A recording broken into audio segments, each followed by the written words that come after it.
býð Guðmund Inga Guðbrandsson, umhverfis- og auðlindaráðherra, að stíga í pontu.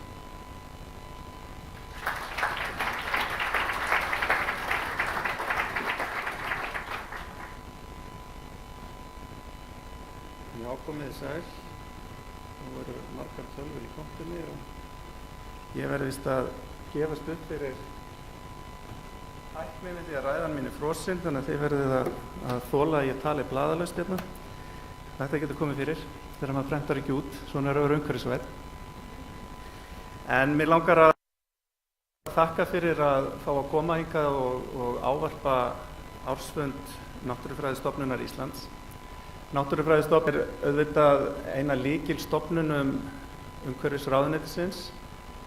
Hún er sú stofnun sem að stendur undir þekkingasköpun og miðlun þekkingar á náttúru Íslands. Þetta er því sú stofnun sem að hefur hvað mest það að segja að við getum byggt okkar ákvarðanir á vísindalegum niðurstöðum, vísindalegum rannsóknum og vísindalegri hugsun. Svo ég gleymi því nú ekki, og ég man að það stóð í ræðunni, að ég ætla að fá að byrja á því að þakka öllu starfsfólki stofnunarinnar kærlega fyrir ykkar framlag á síðasta starfsári, þarna lengri er haldið. Ég ætla mér að koma aðeins inn á nokkur áhersluatriði sem að eru sett fram bæði í stjórnarsáttmála og einnig áherslumál sem að ég hyggst beita mér fyrir sem umhverfis- og auðlindaráðherra. Og ef við lítum yfir sviðið í heild sinni, að þá eru nokkrar stórar áskoranir sem að við þurfum að takast á við og kannski er svo stærsta loftslagsbreytingarnar. Þar erum við núna að vinna eftir þeim markmiðum stjórnarsáttmálans að ná árangrinum 40% minnkun í útlosun gróðurhúsalofttegunda árið 2030 miðað við 1990, sem að byggist á þeim skuldbindingum sem að Evrópuþjóðir ætla sér að ná samkvæmt Parísarsamkomulaginu. En ríkisstjórn Íslands vill gera betur. Hún horfir til ársins 2040, þar sem að við stefnum að því að vera orðin kolefnishlutlaus. Hvoru tveggja eru þessi markmið mjög metnaðarfull og áskoranirnar, eins og þið hefur kannski heyrt í fréttum núna í gær og fyrradag, þær eru mjög stórar. Það stendur vinna yfir í ráðuneytinu núna aðgerðaráætlunar og þið munið heyra það í fréttum í kvöld, væntanlega í Speglinum, að ég þjófstarta stundum. Aðgerðaráætlun hún á að ná yfir allt, en ég er svo óþolinmóður að við þjófstörtum í dag með því að tilkynna stofnun svokallaðs loftslagsráðs sem á að vera stjórnvöldum til stuðnings og aðhalds þegar kemur að loftslagsmálunum. Ég ætla ekki að hafa fleiri orð loftslagsmálin, þau tengjast náttúrulega sjálfsögðu náttúrunni og rannsóknum á náttúrunni. Þetta er eitthvað sem við þurfum öll að horfa mjög sterkt til og hjálpast að við. Þá er komið að vatninu. Ég ætla að segja ykkur það, ég hefði sennilega ekki opnað þessa flösku og drukkið úr henni, að þetta er plast og ég er að reyna að vera svo umhverfisvænn. Nema vegna þess að ég las grein í fréttum núna í gær það að það væri einhverjar örveru sem væri farnar að brjóta svona niður, svo ég segi bara skál.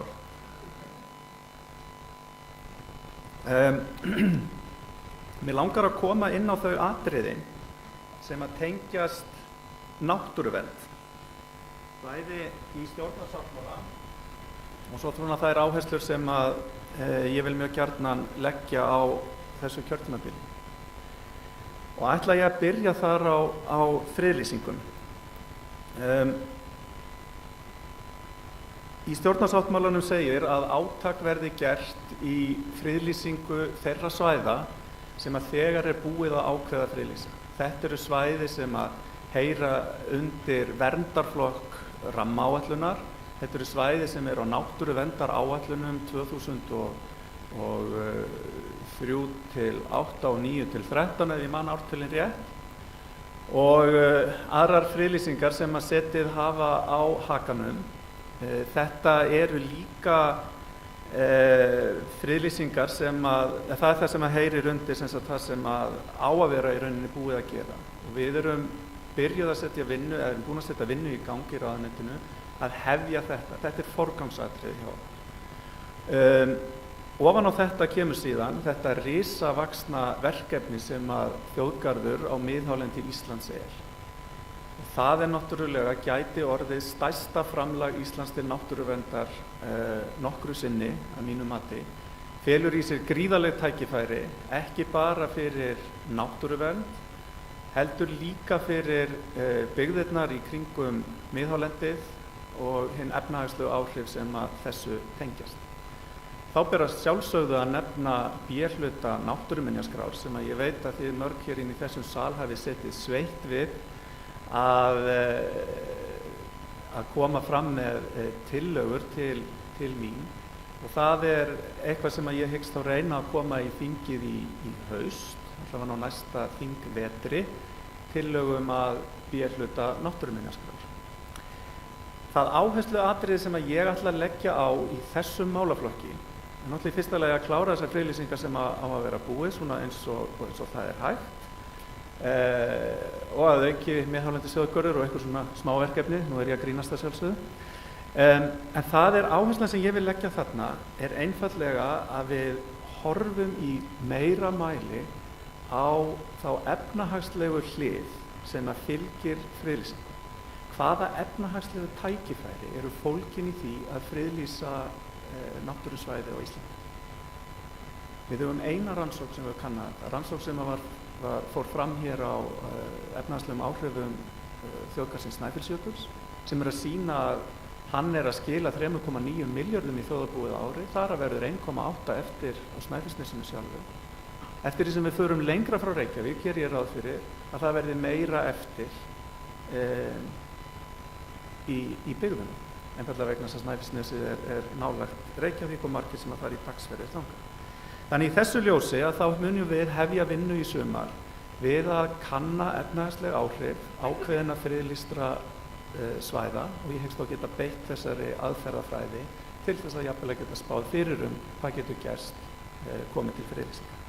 Þetta er stórt áhersluatriði sem að við munum leggja áherslu á. Nú síðan er að ná utanum stjórnsýsluna og utanum haldið varðandi náttúruverndina.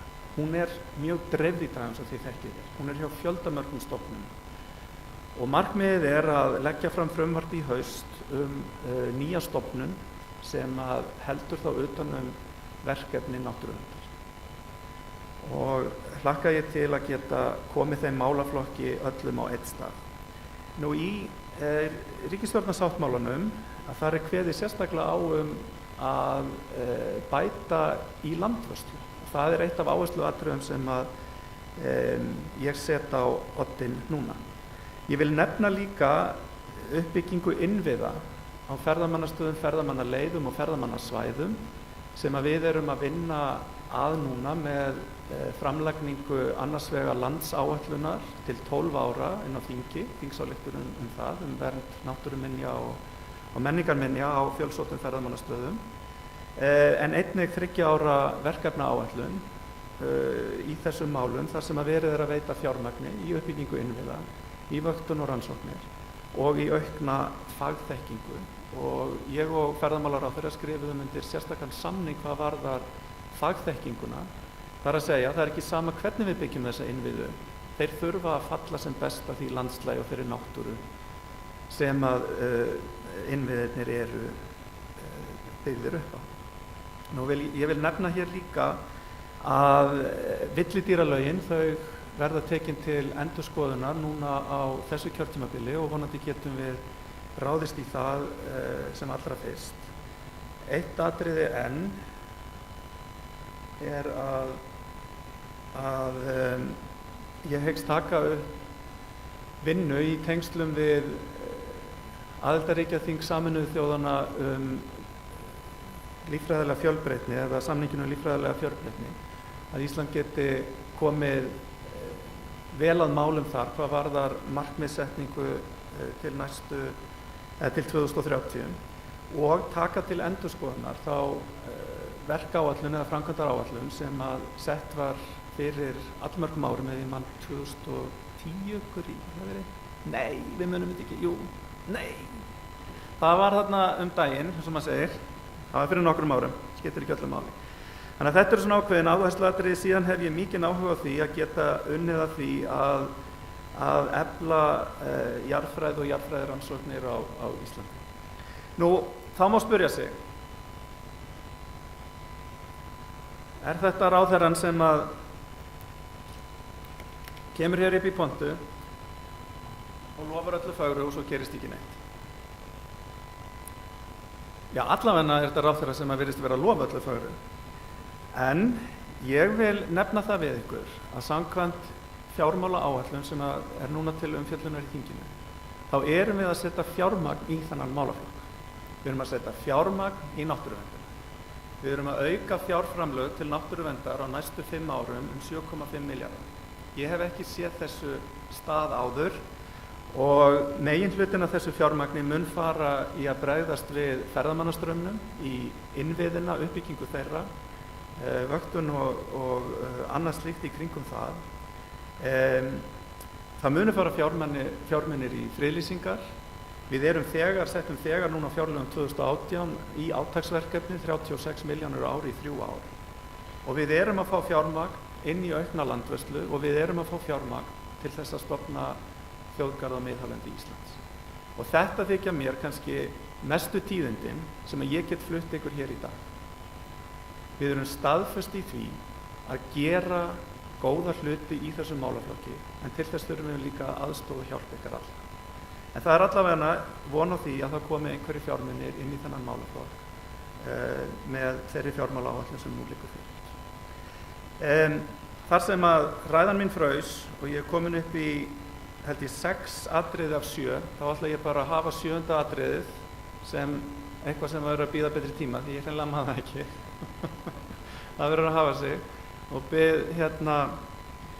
bið líka minn ágæta félaga í ráðuneytinu sem hjálpaði mér að segja mér ræðuna afsökunar á því að svona fór, ég held ég að nú náðu þessu sæmilega. Ég vil bara að lokum hvetja ykkur til góðra verka og óska eftir góðu samstarfi við Náttúrufræðistofnun á komandi árum, óska ykkur gæfu og góðs gengis í ykkar störfum og hlakka til að heyra þau erindi sem að hér verða á eftir og með því lýk ég máli mínu.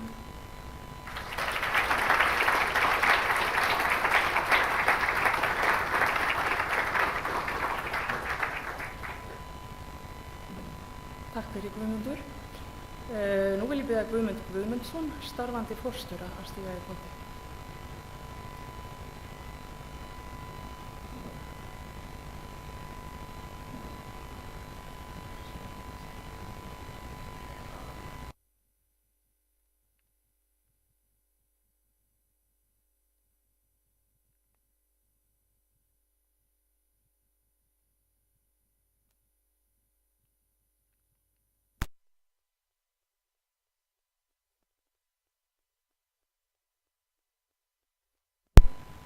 Forstjóri séu það fer út víðan öll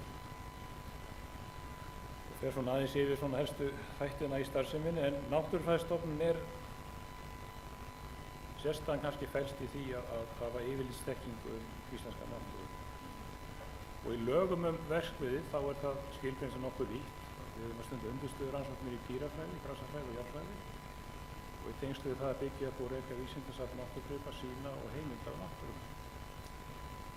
En eins og títt svona jafn íteka skilgreininga eins og í lagatexta, þá er þetta oft þrengt niður með því að telja upp helstu verkefni. Og ég tók með það besarlega að ég tók þessa liði og flokkaði þá niður í hagnýttarannsóknir og undirstöðurannsóknir. Og það eru listaði þarna upp. En undirstöðurannsóknir það felast náttúrulega í því að afla nýrra þekkinga, bara í þeim tilgangi einum að auka við skilning og þekkingu á gangverki náttúrunnar. En hagnýttar eru þá til þess að afla þekkingar með ákveðna hagnýtingu eða notkun í huga. En munurinn á þessu tvennu er auðvitað ekki mikill, því að hagnýttar rannsóknir skila oft mjög góðum upplýsingum undirstöðu atriði sem að auka skilning á náttúrunni og undirstöðu rannsóknir þær eru oft nýttar síðan áfram til góða verka eins og gengur. En En það sem við eigum að gera, og ég held að við svona sinnum nú nokkuð vel, það er að stunda vísindalega rannsóknir á náttúrunni og greina frá niðurstöðum vísindaritum. Við varðveitum náttúrugripir, ritmíð og önnur gögn í heimild á gagnasöfnum. Við skráum kerfisbundið einstaka þætti náttúrunnar og sjáum gerð ýmis svona korta, útbreiðslukorta tegunda og jarðfræðikorta. Og við vöktum í lykilþætti náttúrunnar með öðrum stofnunum, kortleggjum berg og jarðgrunn landsins, vinnum að rannsóknum villtum spendýrum og fuglum og sjáum fuglamerkingar og höfum samkvæmt einkaleyfi þar um. Nú hagnýttu rannsóknirnar eru það náttúruminjaskráin, annast mat á verndargildi náttúruminja, rannsaka og meta verndargildi vistkerfa náttúruminja og áhrif hvers kyns framkvæmda á náttúruna, leiðbeinum hóflega nýtingu náttúruauðlinda, flokka námssvæði eftir efni, magni, gæðum og verndargildi og svo styðjum við sýningarhöfn í náttúrufræðum og miðla þekkingu náttúruna til almennings. Þetta við höfum svona sinnt þessu nokkuð veginn öllu.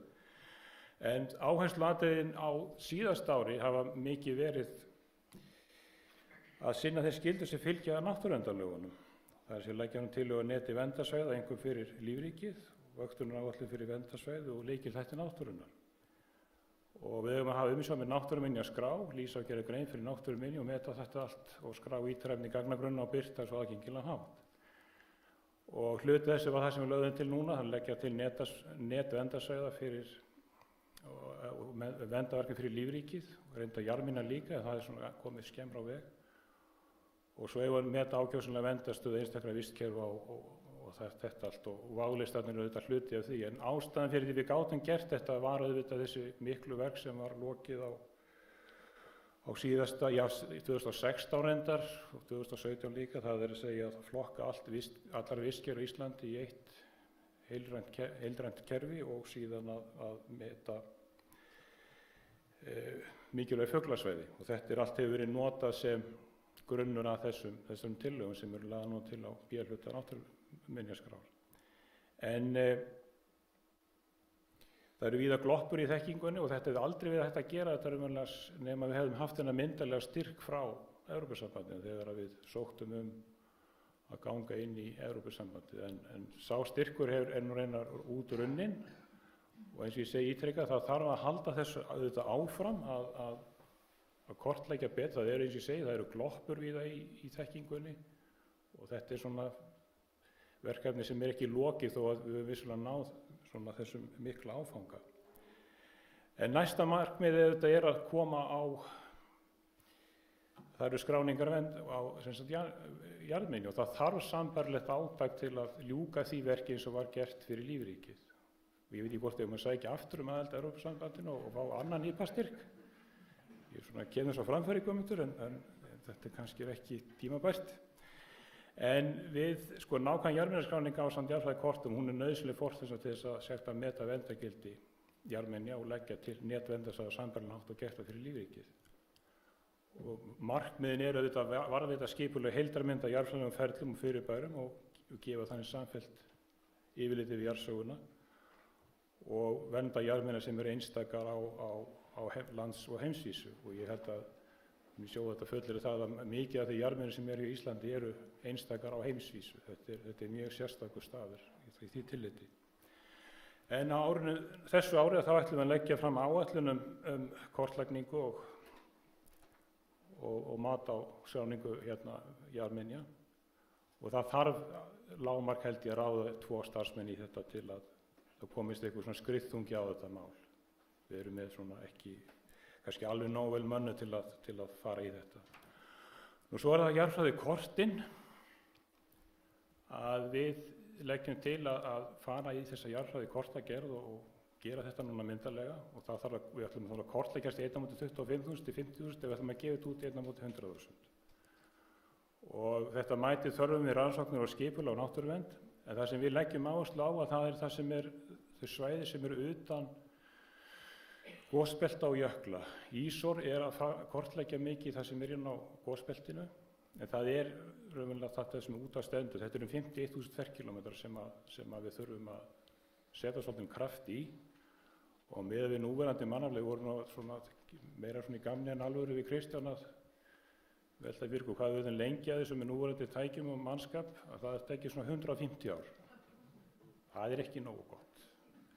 En ef við bætum við 2-3 mönnum og tækjum þá fyrstaklega dróna og hugbúnaði til þess að vinna úr þrívítamyndum, þá getum við kannski farið með þetta, klára þetta 10-15 árum. Ég held að það væri nokkuð gott.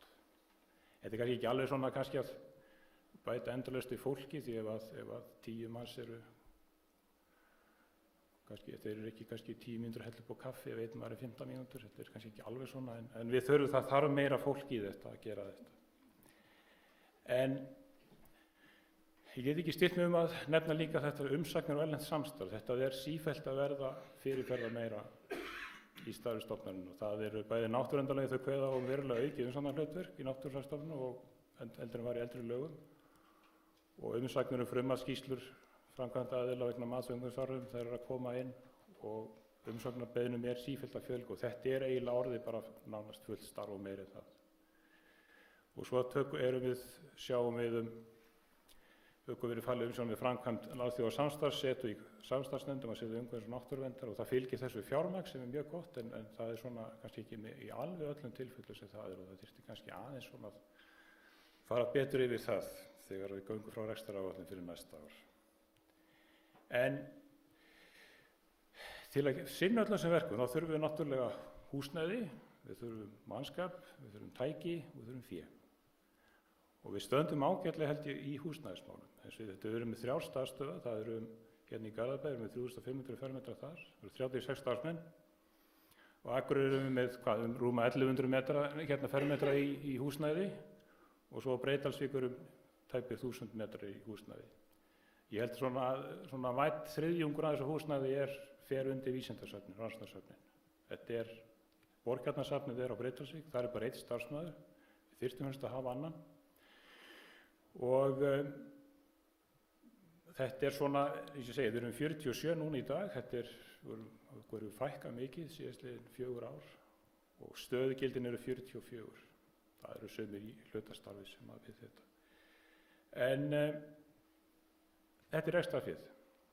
Ef við eigum að hagræða, það sem ég ætla kannski að benda ykkur á, þetta er svona dálítið einföldu mynd, en af þessum 674 milljónir sem voru til ráðstöfunar síðasta árið, þá eru sirka 60% í föstum launum og við getum voða lítið hagrætt þar, þegar kannski þá reka fólk. En þá náttúrulega svolítið að pissa í skóinn, þá vantar fólk til að sinna þessum störfum.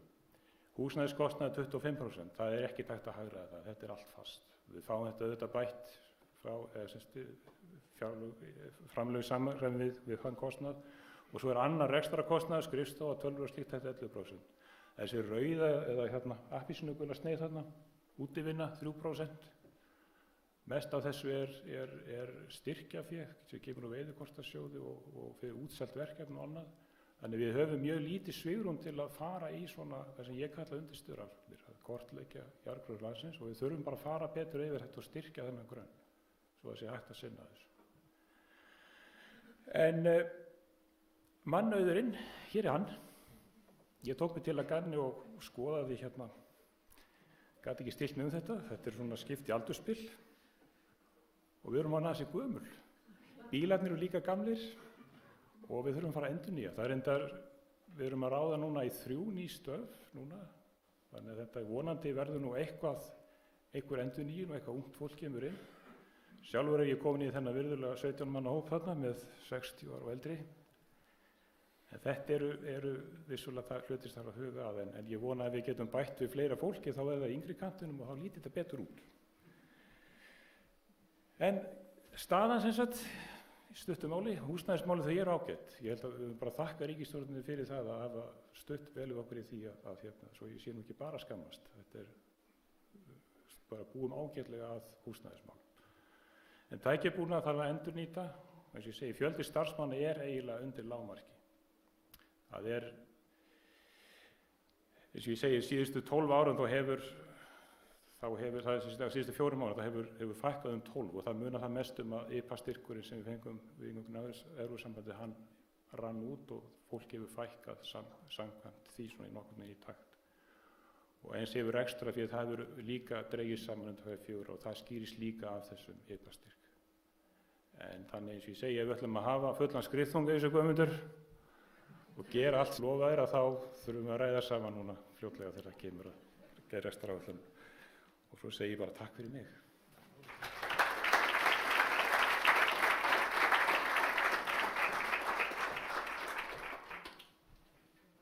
Takk fyrir Guðmundur.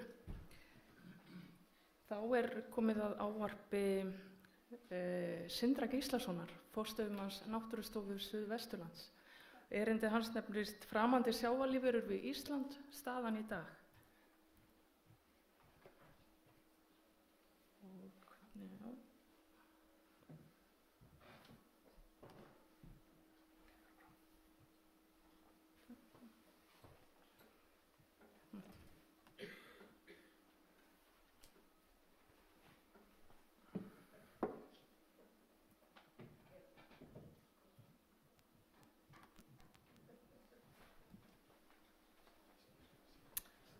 Kærar þakkir, María, virðulegi ráðherra, starfsfólk Náttúrufræðistofnunar og aðrir gestir. Það er ánægjulegt að vera hérna með ykkur í dag.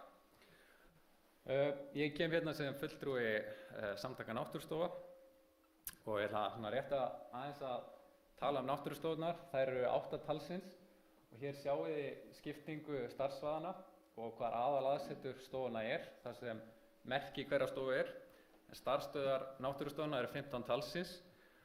Og fyrsta náttúrustofan var stofnuð árið 1995 en það var Náttúrustofa Austurlands og svo síðast árið 2013 en það var Náttúrustofa Suðausturlands.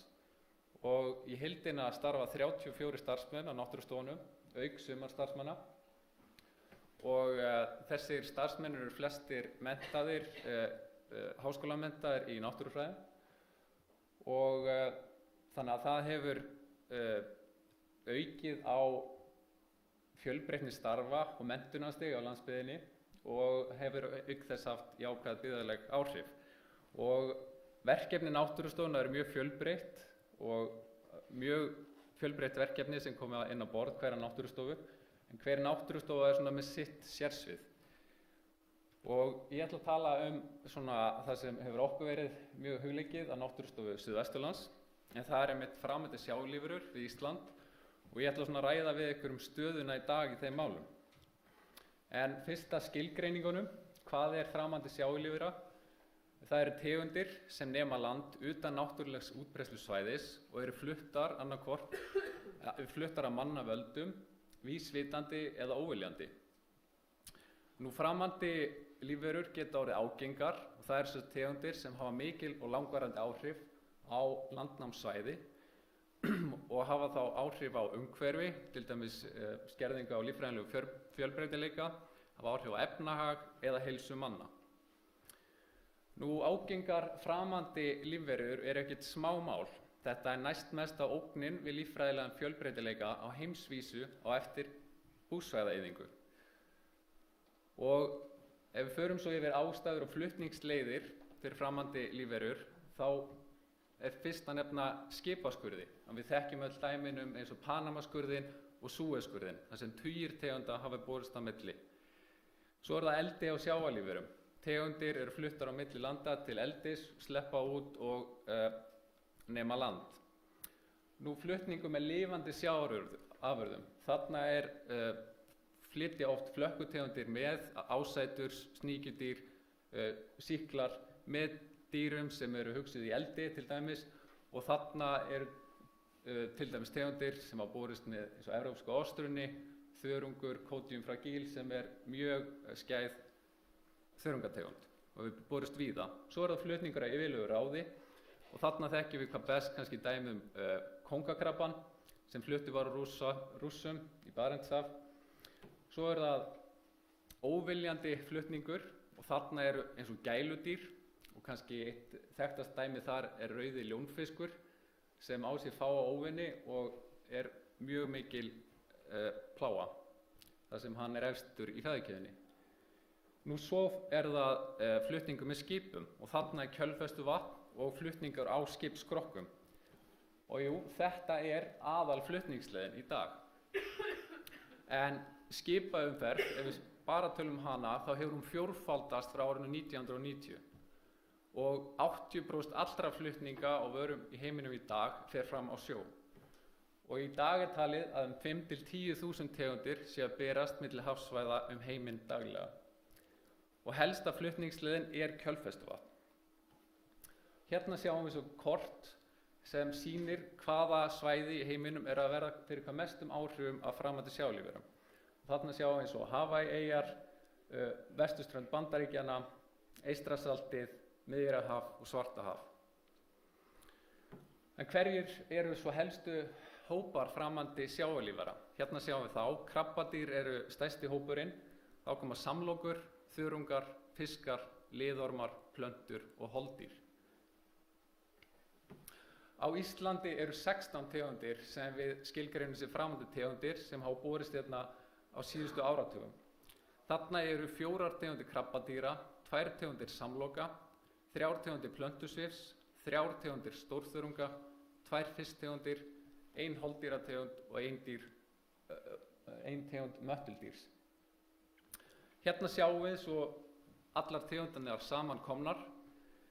Við höfum nú ekki tíma til að fara yfir allar í dag, en ég ætla aðeins að tala um þessar 5 hér og tökum það fyrir bara í landnámsröð.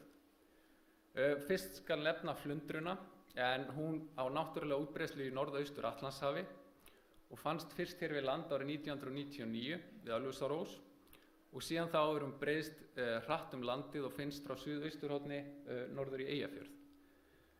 Líklegasta flutningsleiðin er með kjölfestu vatni og tegund flundran finnst víða í miklum þéttleika og hefur verið sýnt fram á afrán hennar bæði á skarkólaseiði og egg og seiði laxfiska. Og hún er einnig í samkeppni um fæðu við skarkóla, laxfiska og hotsíli. Og hún telst ágeng. Svo er það sandrækjan, en hún hefur náttúrulega útbreiðslu í Evrópu. Hún fannst fyrst hér við land árið 2003 við Álftanes og hefur síðan breiðst hratt við landið og finnst nú við suður- og vesturströndina og einnig við suðausturhornið. Líklegasta flutningsleiðin er með kjölfestuvatni og hún finnst sumstaðar í mjög miklum þéttleika, alltaf 67 einstaklingar á fermetr og hún er þekktur afræningi af skarkólaseiði og telst ágeng. Þá er það grjótkrabbinn, en hann hefur náttúrulega útbreiðslu við austurströnd Norður-Ameríku, fannst hér fyrst árið 2006 í Hvalfirði og hefur breiðst hratt út og finnst nú frá Faxaflóa og nýjustu tíðindi er hann að finnist í Skjálfanda. Líklegasta flutningsleiðin er með kjölfestu vatni.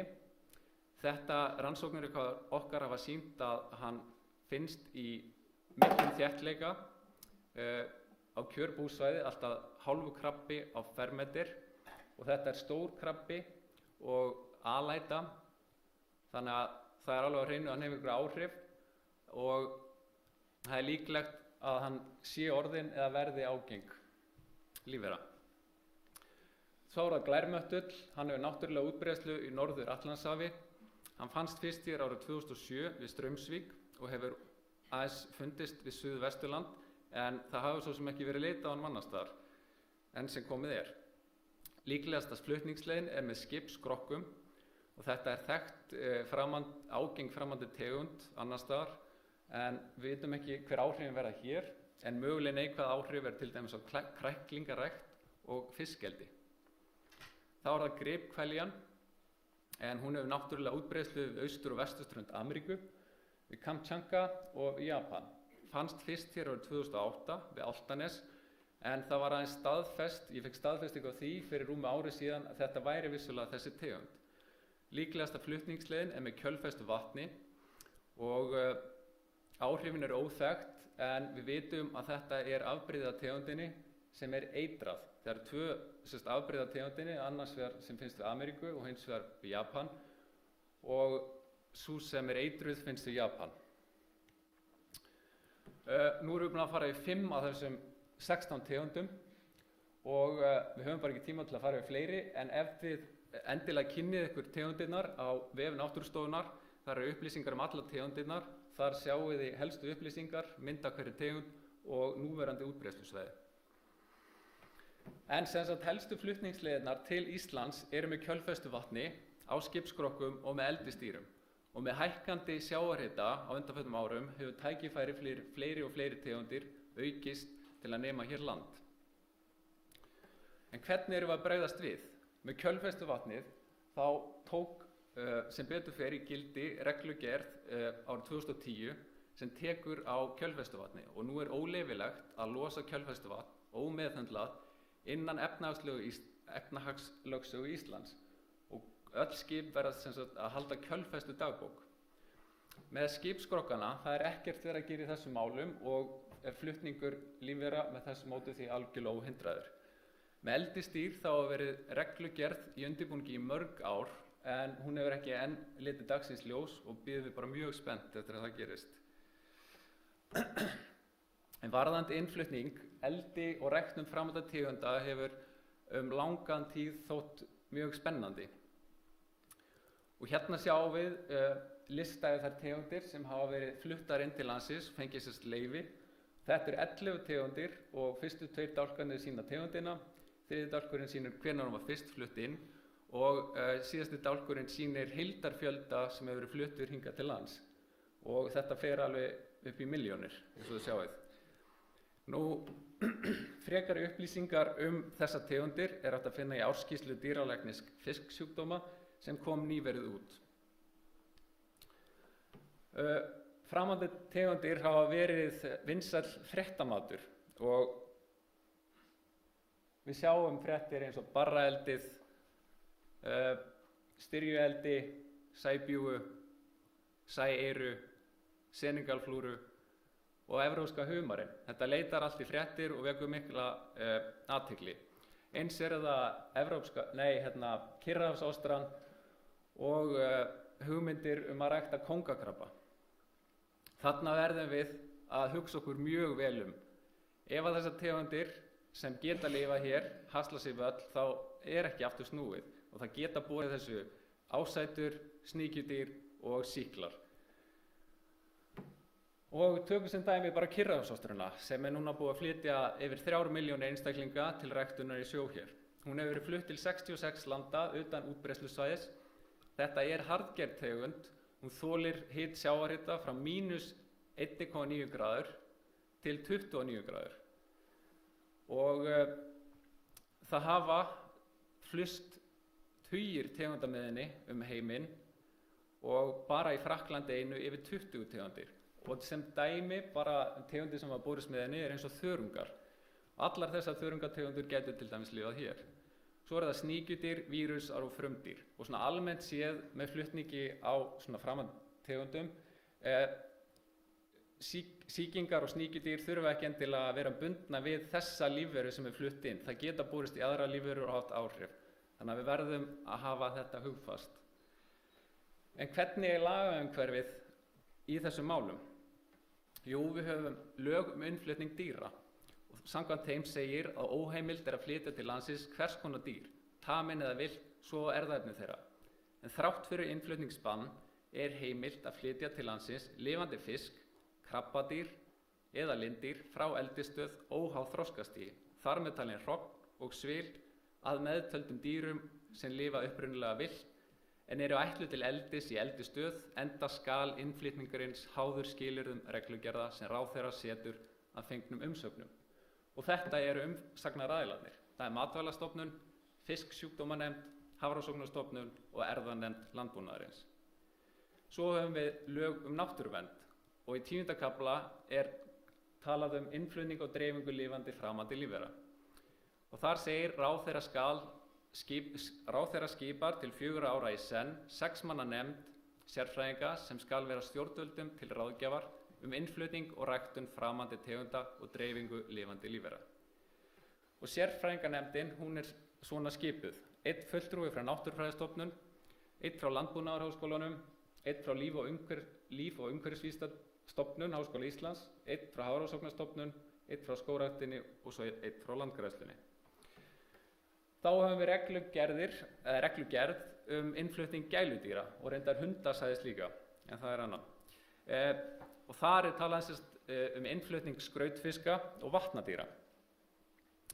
Þannig að hvernig er þá innflutningsferlið hér á landi? Það er þríþætt. Fyrsta lagi er það skrautfiskar og vatnadýr og þetta er þá helst verið að tala gæludýr sem ætluð eru í fiskabúr og tjarnir. Umsókn fer inn til MAST. Þar er hún sett í hendur dýralæknis fisksjúkdóma. Hann metur umsóknina og ef hún er metin hæf fer hún til markaðsstofu og heimild fæst. Og til dæmis eru þetta kóifiskarnir sem við sjáum hérna mynda sem voru dæmi svona innflutning. Nú í öðru lagi eru afurðir til manneldis og þarna á bæði við lifandi og dauðar afurðir. Og þetta eru þá helst veitingastæðirnir sem að nýta sér þetta og öll afgreiðsla fer fram hjá markaðsstofu sem heyrir undir MAST. Og svo það innflutningur á lifandi dýrum til áframeldis og undir það falla hrogn, svil og lirfur. Umsóknir eru sendar inn til annars vegar MAST sem felur fisksjúkdómanefnd alfarið umsókninar og þá eingöngu litið á heilbrigðissjónarmið. Nú umsóknin líka send inn til Umhverfisstofnunar og þar fer hún í hendur sérfræðinganefndar framandi sjávarlífverur. Og báðar þessar stofnanir verða að veita heimild til að innflutningur sé leyfður. En hvernig framtíðarsýnin hérna hjá okkur? Raunveruleikinn sá að ef við fáum tegundir hérna sem dreifa sér og hasla sér völl, þá munum við ekki geta útrýmt þeim. Það bara svoleiðis staðan. Þannig að við verðum að fara öllum með gát og læra af reynslu nágrannaþjóða okkar. Við erum með ótal dæmi og við verðum því að fara varlega eins og með kjölfestuvatnið og það verður að fara eftir þessa reglugerð og ég vona að það sé bara verið að gera það og eins að fara mjög varlega í innflutning á eldisdýrum. Og við þurfum strangt og skýrt regluverk því að það mikið í húfi, það sjávarútvegur í húfi. Og þegar kemur rannsóknum og vöktun, þá þarf að stórauka rannsóknir í þessi málaflokk. Það vantar alfarið fjármagn til rannsókna og vöktunar. Allt fé til dæmis í rannsóknum á grjótkrabba hefur verið sótt í samkeppnissjóði. Og það frekar óeðlilegt í vöktun. Og þetta þær tegundir sem hafa verið rannsakaðar að einhverju leyti. Það grjótkrabbinn, sandrækjan og flundran. Og við myndum allavega vilja byrja að rannsaka þessar tegundir líka. Það glærmöttulin og gripköllin. Og vonandi tekst bara að fá fjármagn í það. Nú á Náttúrustofu Suðvesturlands staðsett fræðasetur framandi sjávarlífvera og þar haldið utan rannsóknir og útbreiðslu allra tegunda sem fundist hafa hér framandi. Og það ekkert bara út í bláinn að hún staðsett þarna út af því að Suðvesturhornið suðupunkturinn því að þar hefur 87,5% af þeim tegundum sem hafa borist hingað fyrst fundist. Og það út af því að hérna náttúrulega mesta skipaumferðin. Og svo búum við svo vel að því að við erum með þetta samstarfsnet náttúrustofa sem allt land og það einmitt hægt að nota í svona málefnum.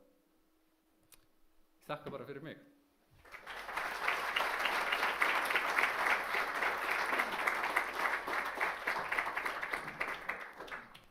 Ég þakka Sindra fyrir. Næsti dagskrárliður afhending heiðursviðurkenningar Náttúrufræðistofnunar. Hún veitt til einstaklinga fyrir ómetanlegt framlag til rannsókna og vöktunar á náttúru Íslands. Og eins og ég sagði áðan þá þetta í fjórða skipti sem við veitum þessa viðurkenningu.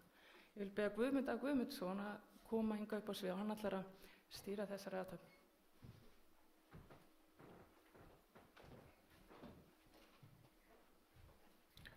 Hvernig fletti ég hér? Umhverfisráðherra, fundarstjóri og aðrir fundargestir. Mér hefur falið að segja nokkur orðum heiðursmann sem hlýtur í dag heiðursviðurkenningu Náttúrufræðistofnunar. Hvað að gerast?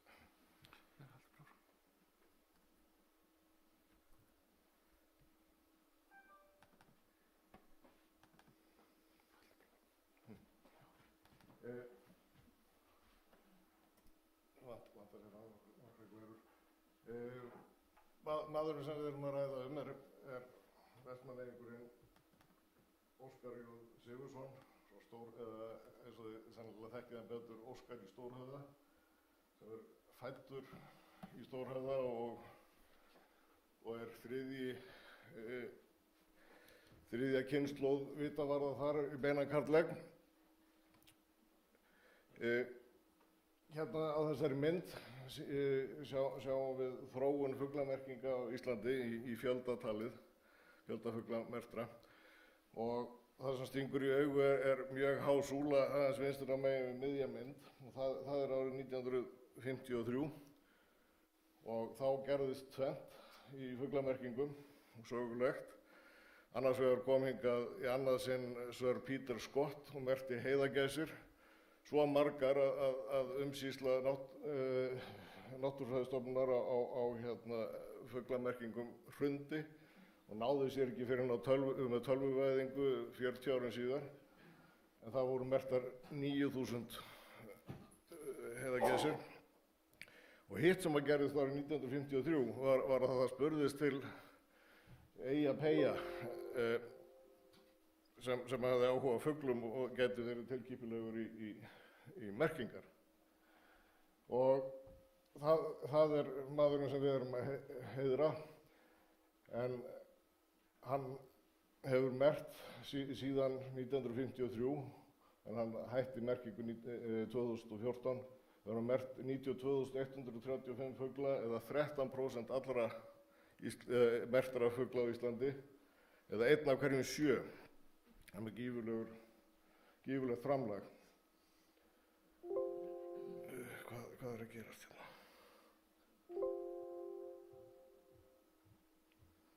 Kjartan. Það gengur hægar en ég vil.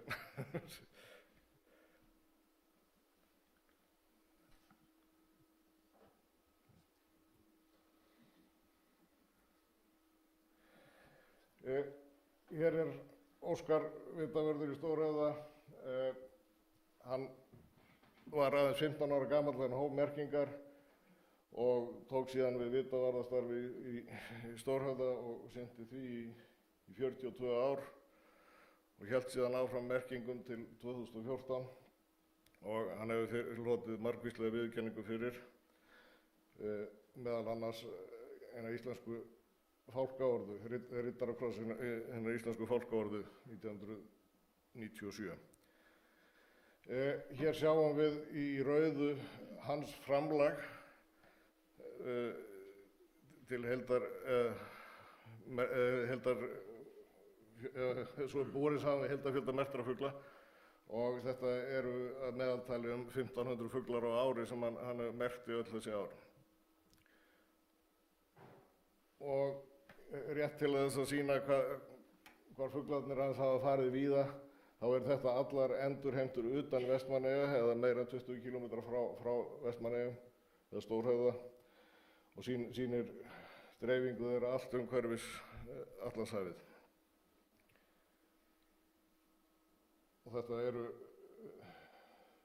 283 endurheimtur, en það vill svo til að í Vestmannaeyjum og Óskar var mjög merkingarmaður á lunda, að það er miklar lundaveiðar að hafa verið í gangi, og þau gífurlegu fjöldi endurheimt, en alls endurheimtust 11.275 fuglar frá Óskari og tæplega 300 utan eyja. Hér sjáum við lundan. Þetta eru 55.000 lundar sem að Óskar merkti, og það voru 10.450 endurheimtur, flestar þeirra í eyjum, en 129 utan, eins og það sjáum við hér. Mjög margar á Nýfundnalandi og síðan í Færeyjum. Hér er fíllinn, en hann merkti tæplega 21.000 fíla, og af þeim endurheimtust rúmlega 100 utan eyja. Dreifingin er eins og áður mikið til Færeyja og víða, alveg til Svalbarða. Og annar fugl sem Óskar merkti mikið var snjótittlingurinn, og það eru 13.400 snjótittlingar, eða 13.500, og 113 þeirra endurheimtust í eyjum og 29 utan eyja, einn þeirra í Hollandi. Þannig að þetta er bara svona gefur smá einsýn í þetta gífurlega framlag sem hann hefur lagt af mörkum. Og ég vil þá biðja starfandi forstjóra Náttúrufræðistofnunar að koma og Óskar að ganga á svið.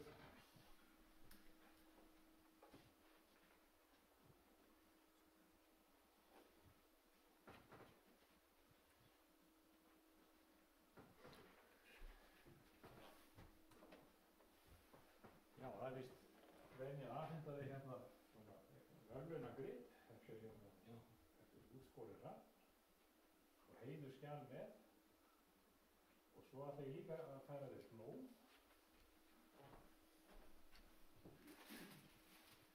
Ég veit ekki hvernig líka það en ég hefði þetta byrjað að fá banana. Ég óska þetta inn eftir hand og þakka þér þetta góða starf sem þú hérna veitt okkur í fuglaransóknum. Þannig að kannski Guðmundur að taka við blómunum. Já, það er ég skal láta á þeim fyrir þig, já.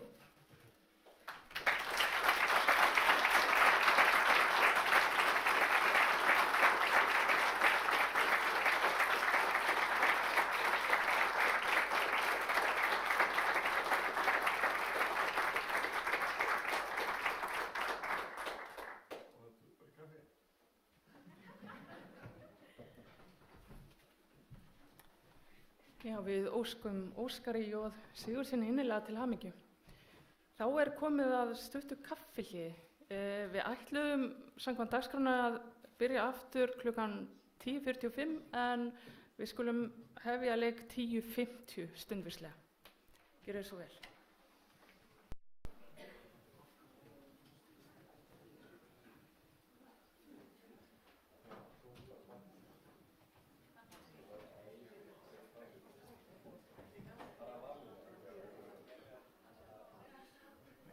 Takk að loka bara. Ég hendi það á þessu hérna. Nú komið rétta. 43.98. Og þú vilt ná skjánum með 2 eða ekki? Jú. Ok. 43.98. Myndavélin er miklu betri mun en hausinn á mér. Ok. Hendi þessu bara eftir fórskriðin. Nei, ég ætla að vera að Já, þú ert skiptið Ok. Kópera.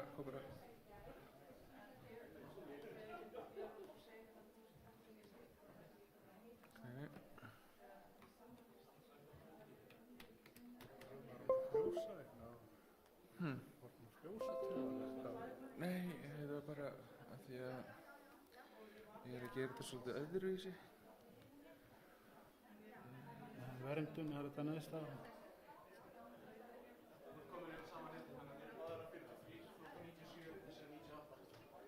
Ok.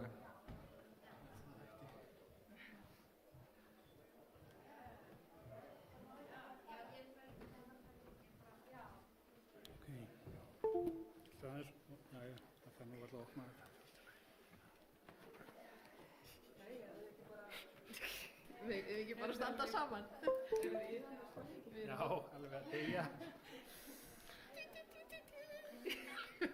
Ok, og Já. Það er utan á neðst niður eða þar niður. Það er á að vera fyrir utan. er það ekkert? Þú byrstir því bara ef að... Ertu alveg viss? Farðu hérna í Það er ekkert að vera neða, sko. jarðminjavernd. Nei, ekki landvernd, þetta er jarðminjavernd. Það er tilbaka. Jarðminjar. Hérna. Já, það var að segja það. Svona.